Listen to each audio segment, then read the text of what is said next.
31 రోజుల సవాల్లో 15వ రోజు 15వ సామెతతో సిద్ధమా? మృదువైన మాట క్రోధమును చల్లార్చును, నొప్పించు మాట కోపమును రేపును.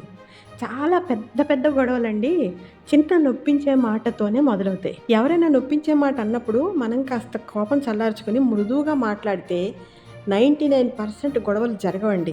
అది భార్యాభర్తల మధ్యలోనే అవ్వచ్చు, లేదంటే బంధువుల మధ్యలోనే అవ్వచ్చు, లేదంటే బయటన్నా కావచ్చు. ఎందుకంటే మనం దేవుణ్ణి నమ్ముకున్నామండి. యేసు ప్రభు బిడ్డలు సాత్వికమైన నాలుకని ధరించుకుని ఉండాలి. సాత్వికులు ధన్యులు వారు భూలోకమును స్వతంత్రించుకొందురు అని ఉంది కదా.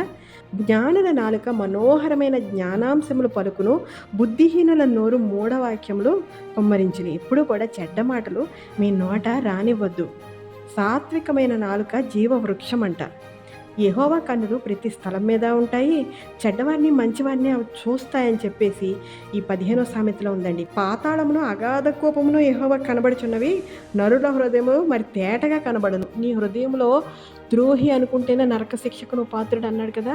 ఈ మాట చెప్పింది స్వయంగా యేసు ప్రభు. అంటే ఏంటంటే మనం హృదయంలో కూడా వాళ్ళని తిట్టుకోకూడదండి. హృదయంలో కూడా దేవుడు చూస్తున్నాడు, తలంపులను చూస్తున్నాడు. ఇంట్లో ఎప్పుడు సమాధానం ఉండాలండి. నెమ్మది లేకుండా విస్తారమైన ధనముండుట కంటే యెహోవా యందు భయభక్తులతో కొంచెం కలిగి ఉండటం మేలు.